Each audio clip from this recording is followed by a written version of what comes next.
From bright lights and warmth to a detachment from the body, flashbacks, and encounters with angels and other beings, these are things that people who have had near-death experiences recount experiencing.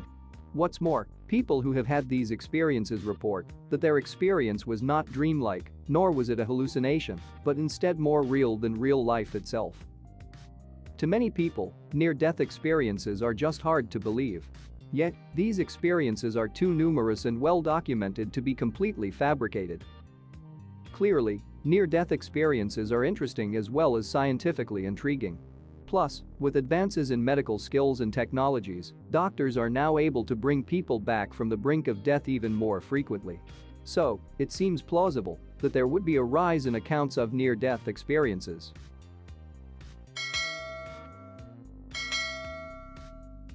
In 1994, orthopedic surgeon Tony Cicoria called his mom from a payphone during a lake house trip. They'd hung up, but he still had the phone in his hand when a blue flash came out. He hadn't realized there had been a lightning storm brewing. He felt his body fly backward and then, confusingly, forward. Cicoria turned around to see his own body lying on the ground. "I'm dead," he thought. No grief. No ecstasy. Just a fact. After watching a woman start CPR, Cicoria moved on, floating up the stairs, to see his kids getting their faces painted, realizing that they'd be okay. Then I was surrounded by a bluish-white light, an enormous feeling of well-being and peace. The highest and lowest points of my life raced by me. I had the perception of accelerating, being drawn up. There was speed and direction. Then, as I was saying to myself, "This is the most glorious feeling I have ever had," I was back.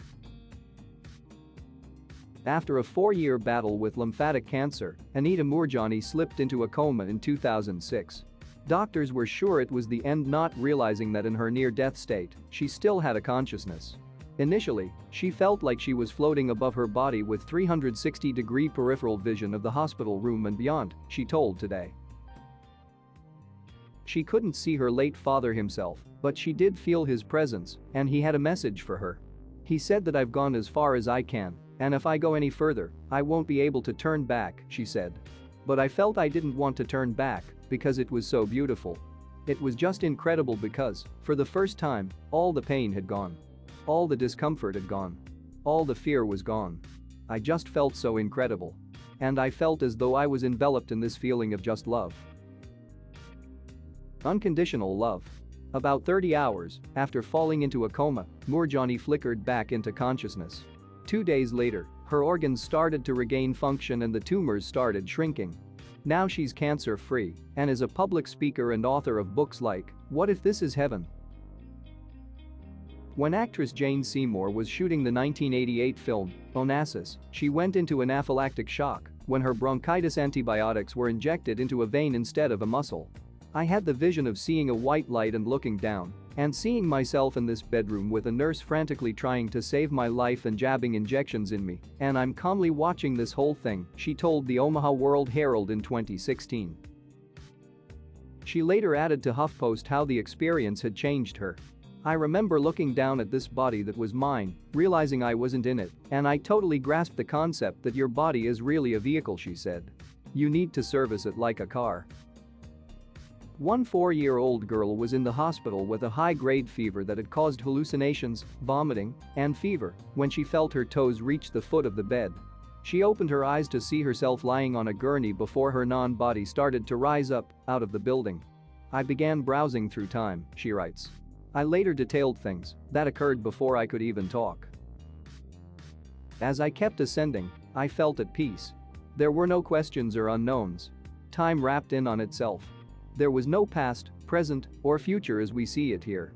Everything happened now, and all at one time. I felt no fears or worries.